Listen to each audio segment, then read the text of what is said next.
Olá pessoal, tudo bem aí com vocês? Mais uma vez aqui e desta vez eu quero falar sobre como educar filhos resilientes. A mente de uma criança e sua personalidade só estão formados a partir dos 7 anos de idade. Antes dos 7 anos, o cérebro da criança funciona com ondas cerebrais na frequência teta. Pesquisas científicas usaram um eletroencefalograma para medir a atividade elétrica no cérebro das crianças, né? E confirmaram que as ondas cerebrais de uma criança, de um bebê, de uma criança, até os seus 7 anos de idade, está na frequência teta, que é a frequência de 4 Hz. O que quer dizer essas ondas cerebrais? Nós somos feitos o quê? De matéria, nosso corpo, né? Nós temos átomos, nós temos energia. Assim mesmo, quando uma pessoa tem problemas de coração, né? Ele vai ao médico, o médico não passa um eletrograma, e ela vai, né? Põe aqueles aparatos no peito para medir a frequência cardíaca. Também existem equipamentos que medem a frequência do cérebro. Então, essa frequência de 4 tetas é uma frequência que ela está ligada à fase de aprendizado, sim, a fase em que a criança absorve tudo, completamente tudo, né? É aquela fase em que o papai e a mamãe diz assim, faça assim, porém o papai e a mamãe faz de uma maneira diferente e quando ela vê o filho tá fazendo da maneira como os pais fazem, não da maneira como os pais dizem para os filhos fazerem. Porque é simplesmente assim, a criança ela está ainda em estado de aprendizado, então ela só faz aquilo que ela vê, e não aquilo que ela é mandada a fazer, porque ela ainda não tem essa parte crítica completa ainda, madura, a ponto de ela dizer, ok, eu vou fazer assim porque mamãe e papai mandou. Não, ela vai imitar tudo que seus pais, né, que seus heróis fazem. Por isso é muito engraçado quando você vê a criança tá vindo lá do quarto dos pais, especialmente se for uma menina, né, aí ela vem lá, né, usando o sapato da mamãe, né, aquele saltão, vem andando toda tortinha, né, de salto alto, né, dentro de casa. Por quê? Porque ela viu a mamãe usando salto alto, então ela achou bonita, ela quer ser igual a mamãe. Então ela vai também, quer pôr o salto alto da mamãe, porque ela te admira, a mamãe. E é engraçado uma criança, né? Então vamos lá. Então, quando a criança, antes dos seus 7 anos de idade, a sua frequência, né, cerebral, ela tá na frequência teta. Teta é uma frequência de aprendizado. O mundo da criança é criado de acordo com as suas experiências, o que ela ouve e vê. Uma criança com 7 anos ainda não tem uma personalidade formada. A personalidade da criança está formada dos 7 para frente. A importância de saber que a criança, até os seus 7 anos, tem o seu cérebro ali, né, naquela frequência teta. A importância disso é para seus pais ou pessoas de autoridade na vida desta criança, seus tios, seus avós, né? Uma babá, quem sabe que está ali dentro de casa, ali ajudando na criação dos filhos. É bom eles saberem isso para eles também se policiarem naquilo que eles dizem para aquela criança. Porque imagine, se a criança está ali com a sua mente no teta, e o teta é a frequência, né, que ela é ligada à frequência do aprendizado, né? Quando a gente está aprendendo novas coisas, absorvendo novas experiências na nossa vida, o cérebro imita essa frequência, vai para esta frequência. Então, se ela ainda está, se é uma criança que está nessa frequência o tempo inteiro, os pais, as pessoas que estão educando ali, tem que ter cuidado com as palavras, porque é para aquela criança, ela absorve tudo, ela ainda não tem aquele pensamento crítico de dizer, o que ele está dizendo isso para mim, mas eu não sou assim, essa não sou eu posso ter errado aqui, eu fiz um erro, cometi um erro, porém o erro não me define. Não tem, né? Uma criança não vai pensar, então ela vai absorver, ela vai introjetar aquilo ali para ela. Então, gente, 90% das nossas crenças vem desta época, vem da infância, vem deste momento aí de aprendizado, enquanto a nossa mente ali estava funcionando nessa frequência teta. Um adulto, ele só consegue mudar suas crenças a partir do momento em que ele para se autoanalisar. desafiando essas crenças para ver se ela ainda se encaixa na vida de adulto. Porque muitas das vezes aprendemos algo ruim na infância, né? Tivemos ali uma experiência dolorosa, mas aí a gente cresce e a gente não recrimina essas crenças, a gente toma elas para si de uma forma automática. Uma criança que ela tá lá na escola, ela tá sozinha, tá sentada na sala de aula e tem um grupinho do outro lado da sala conversando. De repente esse grupinho começa a dar risada e as crianças ali olham para a sala, né? Olham para as pessoas que estão dentro da sala, mas eles estão rindo ali, conversando sobre alguma coisa. Aí essa criança que ela já tem essa crença de que ela não é muito bem-vinda, ela vai ali automaticamente concluir que aquele grupinho tá dando risada dela, estão falando mal dela, e aí ela se incha ali, ela fica ruim, se sente ruim, tem vontade de chorar, tem vontade de sair da sala e ir para casa, porque as outras crianças estão falando mal dela.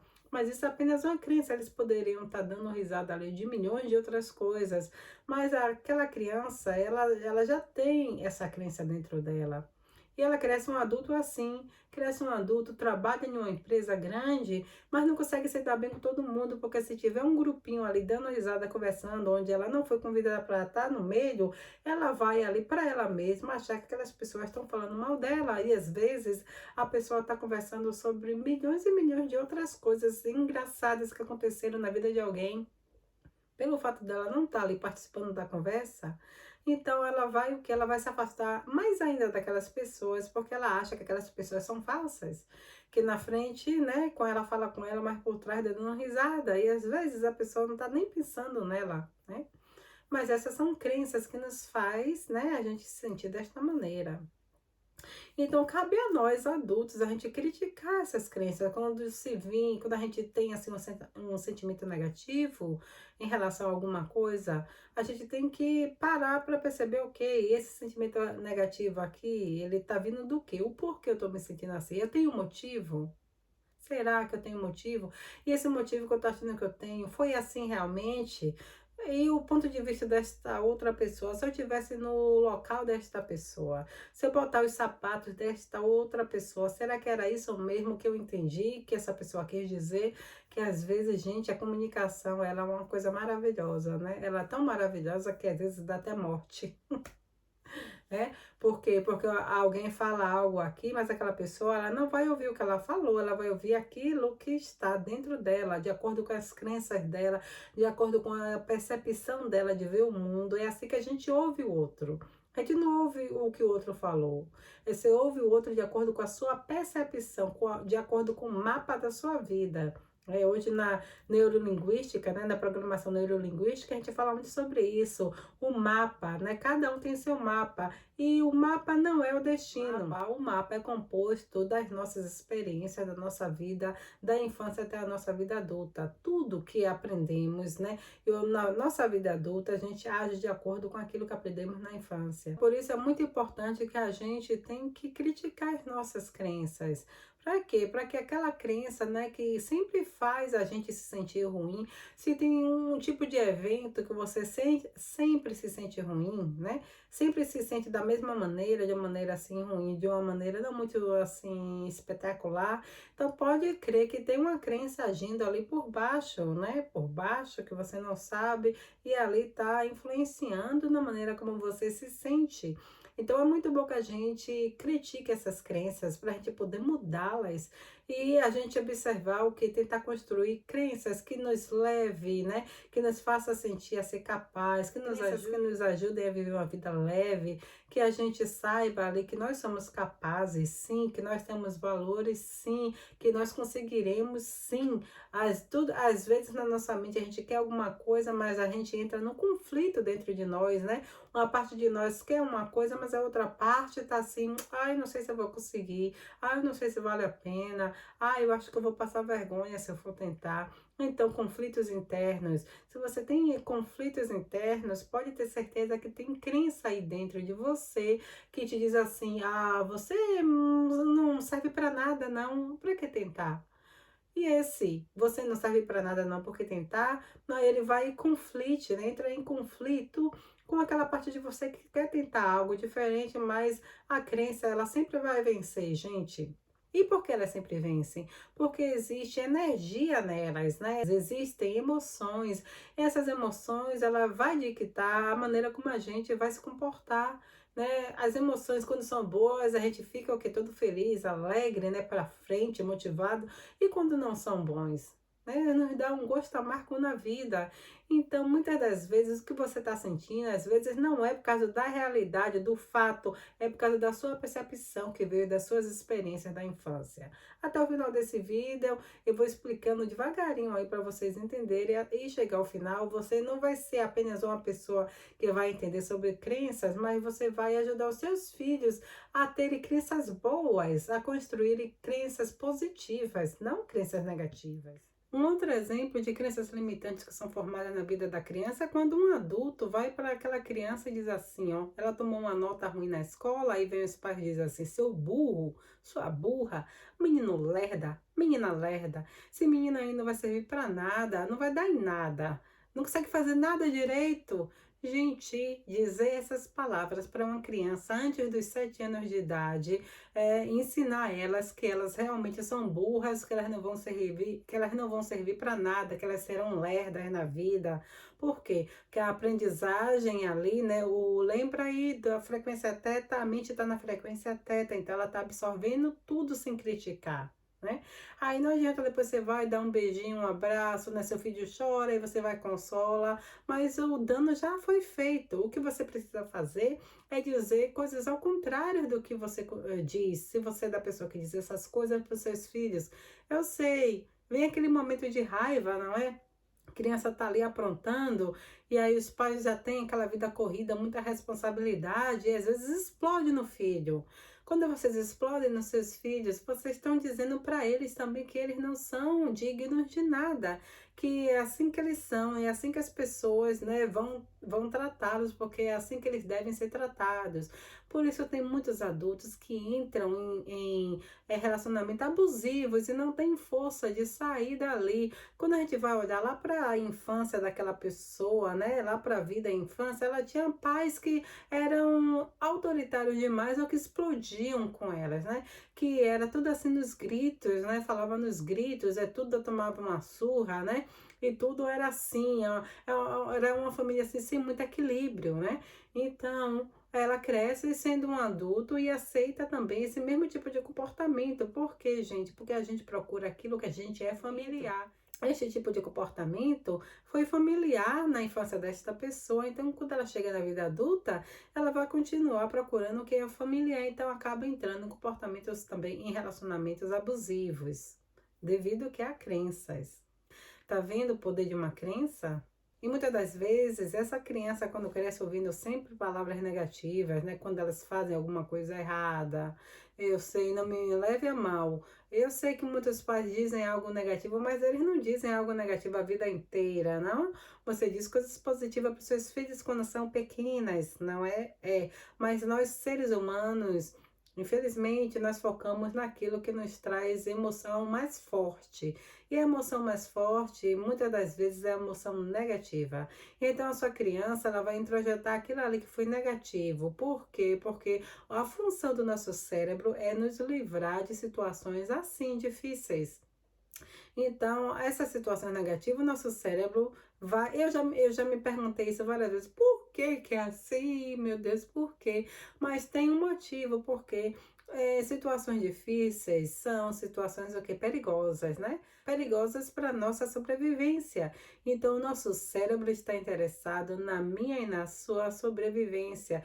Então, para que a gente sobreviva, para que a gente viva, ele vai ter que o quê? Guardar tudo aquilo que foi negativo para da próxima vez o cérebro reconhecer que é uma situação negativa, liberar adrenalina, a famosa adrenalina, que é para você correr, para você se esconder, para você lutar ou para você fugir, que é o que o mecanismo da nossa que é o nosso mecanismo de defesa quando estamos em uma posição local de perigo. A gente ou congela, né? Tem gente que quando vê alguma coisa que é perigosa, ela congela, não consegue dar um passo, né?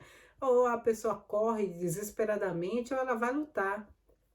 Muitas das vezes, quando alguém é assaltado com a arma ali na cabeça, pode ser que ela imaginou essa situação milhões de vezes, mas na hora o mecanismo de defesa é que vai ditar o que é que ela vai fazer.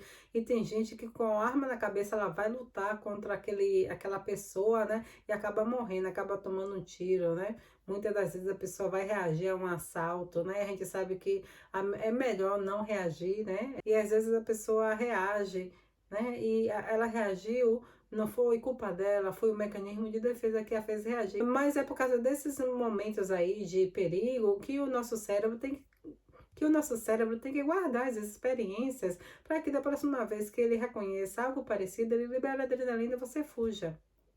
Por isso, as nossas experiências negativas, elas ficam guardadas mais do que, com muito teor energético, do que as experiências positivas.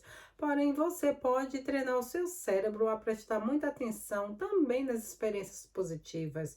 E como é que você faz isso? Quando acontece algo bom, você mesmo se dá os parabéns, se dá um abraço, né? Pegar algo e comprar algo para você como um presente, como um troféu, né? Ou nem precisa comprar algo. Se você sempre comprar algo, você pode estar ensinando aí seu cérebro sem querer de que só vale a pena se você receber algo, comprar algo.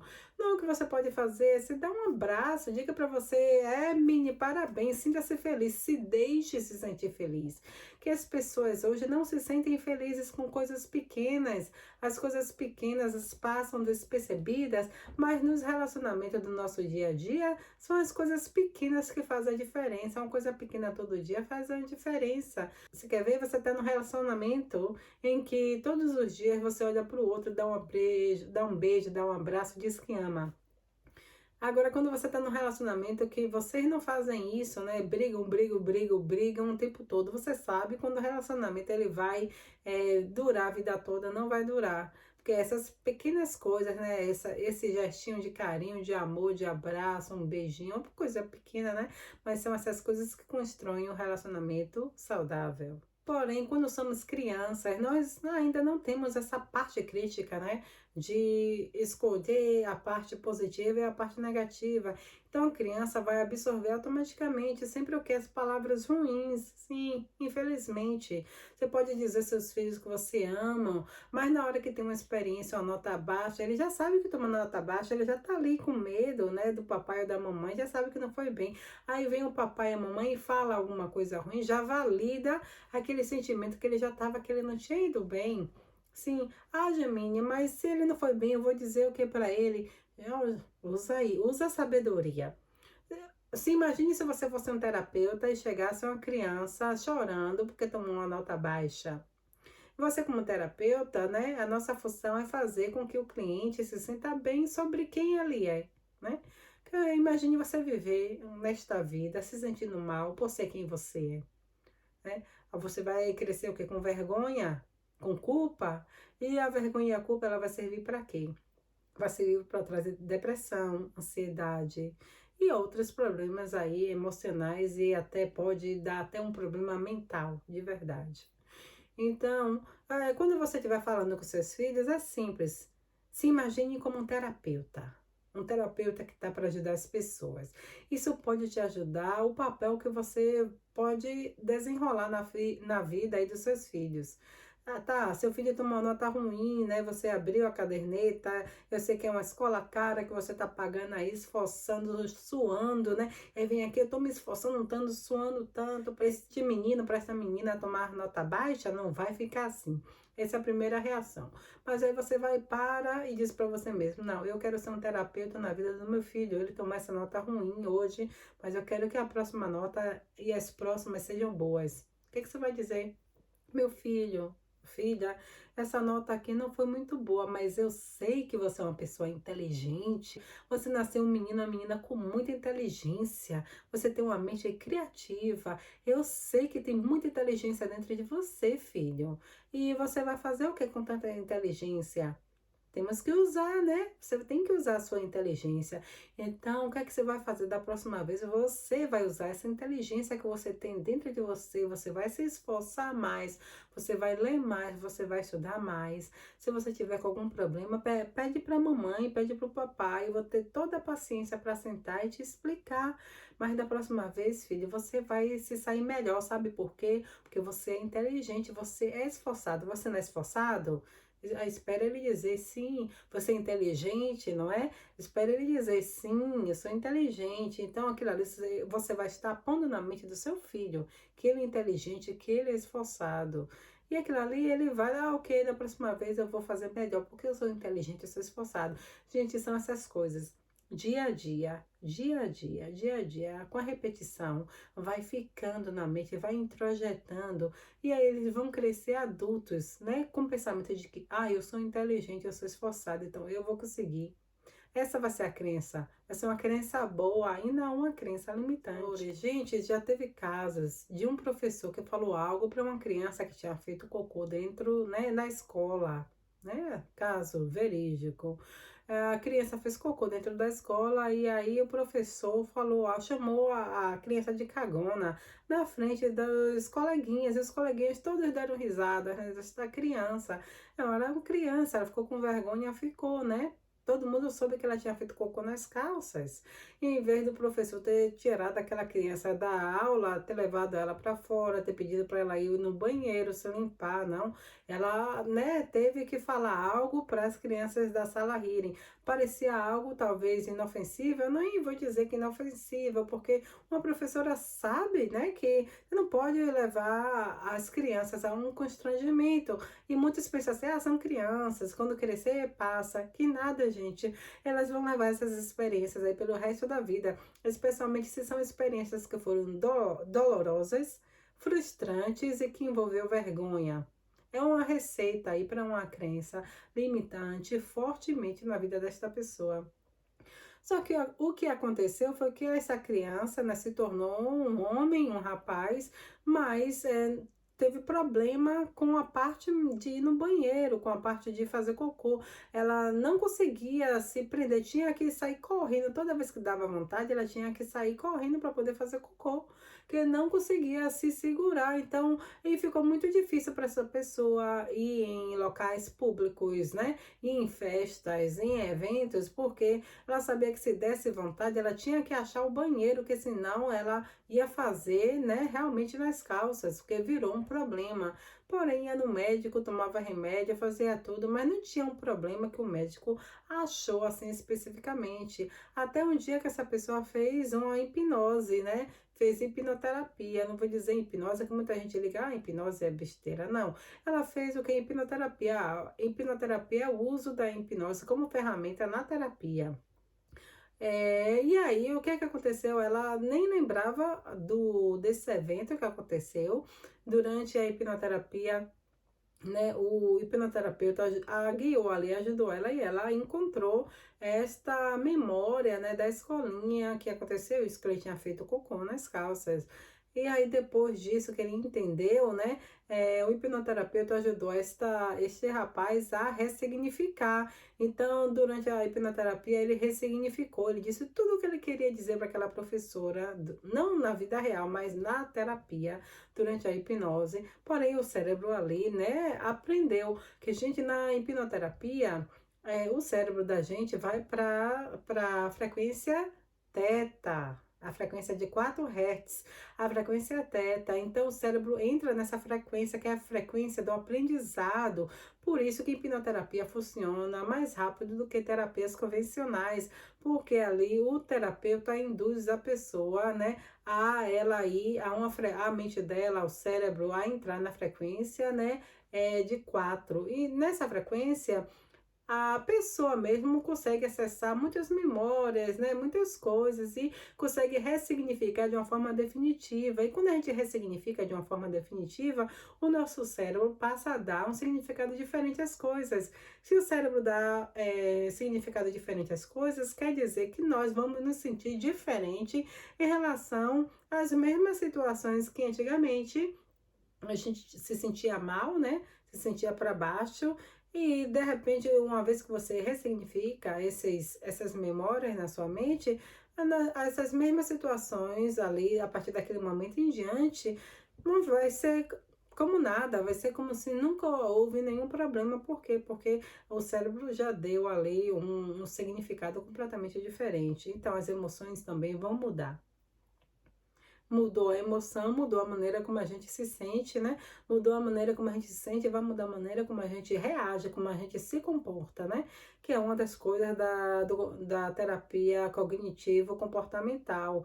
É a maneira, né? Nossa cognição, a maneira como a gente pensa em relação a determinada coisa, a determinado evento, vai influenciar a maneira como a gente se sente em relação a esse evento, que vai, então, influenciar a maneira como a gente vai se comportar. Por isso tem gente que evita festa, evita estar em grupos, né? Porque de repente aconteceu algo que na infância a marcou de uma maneira traumática, então ela passou a evitar se isolar, evitar pessoas, evitar grupo. Às vezes a pessoa nem lembra mais do evento que aconteceu na infância, mas está guardado na memória. E tá guardado na memória vai influenciar aquilo ali pelo resto da vida, até o dia que essa pessoa acessar essa memória e criticar e perceber que era apenas uma memória e ressignificar esta memória para a partir daquele momento em diante a memória não influenciar mais na vida dessa pessoa de uma forma negativa. Eu sei que você pode estar agora se perguntando, ok, ouvi, mas o que é que eu vou fazer com todo este conhecimento, com isso que você falou? Então, eu vou dizer para vocês, existem duas opções. A primeira opção é você criticar toda vez que percebe um sentimento negativo. Você se critica, né? E será que este sentimento negativo está no local certo? Será que faz sentido? Na infância tudo bem, porque criança, né? A gente é imaturo quando é criança, não consegue fazer as coisas direito. Mas na vida adulta a gente já teve milhões de outras experiências até chegar aqui. Então será que essa crença ela tá no lugar certo? Ela ainda é válida, né? Se ela não é mais válida, você se criticando desta maneira, você pode fazer com que essa crença ela pare de te influenciar. Mas tem que criticar da maneira correta, tem que criticar naquele momento que você percebeu, né? E perceber, conseguir ligar esse sentimento com a experiência da primeira vez que você se sentiu assim. Aí assim você consegue sim ressignificar você mesmo, sem precisar de ajuda de ninguém. Mas se você não consegue ressignificar, você tem esses sentimentos, não sabe de onde veio, né? Nem sabe como parar de se sentir diferentemente. Ai, me sinto assim, eu sei que são crenças, Jamínia, mas eu não consigo parar de me sentir dessa maneira, eu não consigo evitar. Como é que eu posso fazer? Então, a segunda opção é fazer terapia, né? A terapia, sim, ela vai te ajudar. Quando eu falo de terapia, eu tô falando sobre psicanálise, psicoterapia, hipnoterapia, gente. Hipnoterapia é poderosa, é uma arma poderosa, é uma terapia poderosa que ela faz, ela dá resultados mais rápido do que as terapias convencionais, né? Então quando eu falo de fazer terapia, eu tô falando sobre essas terapias, psicanálise, psicoterapia, hipnoterapia, né? Programação neurolinguística, né? Existe aí o coach terapêutico que usa a programação neurolinguística para poder ajudar as pessoas a se restabelecerem de volta na vida e conseguirem, né, ir para frente, saber planejar, né, saber, né, traçar metas, né, tudo isso o coach aí com a programação neurolinguística dá todo esse amparo. E a terapia, né, ela vai te ajudar você enfrentar seus traumas, enfrentar seus medos, enfrentar seus monstros. Porque às vezes um monstro é um monstro quando a gente não enfrenta eles, quando a gente corre deles. Você já viu pessoas correndo de barata, uma barata é um negócio pequenininho. Aí, né, tem os pais que não podem ver uma barata, que grita, que corre, que sobe no sofá, sobe na mesa, né? Aquele horror, parecendo que tem um assalto dentro de casa, ou parecendo que tem alguém matando alguém dentro de casa. Porque você acredita que a criança ali, antes dos seus 7 anos, ela vê os pais correndo, pulando, gritando, assim, desesperadamente por causa de uma barata. E se for ver a dor, então, é capaz de saírem de casa correndo e nunca mais retornarem. E essa criança que ela vai ver aquilo ali, o que que ela vai achar? Você acha que ela vai dar risada de vocês? Não, ela vai também ter um medo terrível, vai crescer com esse medo de barata, né? E de repente se pergunte por que você tem medo de barata.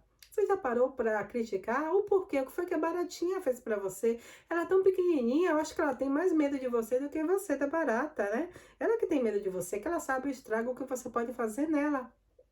Será que você cresceu vendo seus pais correndo, gritando, né? Desesperada dentro de casa quando viram uma barata? Você viram ele, ai que nojo, que horror, eu não quero ver uma barata. Você lembra? Será que vocês viram isso dentro da sua casa quando vocês eram pequenos? E aí vocês estão passando o que esse comportamento para frente, né? Porque você viu, começou a agir assim também, sem se criticar, sem parar para, oh, peraí, eu sou tão grande, olha meu tamanho aqui, ser humano, tão grande, a barata é um negócio desse pequenininho, porque eu tô com medo dela, ela que tem medo de mim. Mas não, as pessoas não falam dessa maneira para poder, né, ali desafiar, né, aquela crença. Ela sai correndo também. Ah, meu pai tá correndo, eu vou correr também. Minha mãe tá correndo, eu também vou correr. E aí ela cresce, se torna adulto, casa, tem filhos, aí tem o mesmo comportamento, e os filhos veem aquilo ali, e os filhos absorvem também, e aí vai os filhos correndo com medo de barata, eles crescem, se tornam adultos, e aí vai, gente, esse ciclo vai passando aí de geração em geração.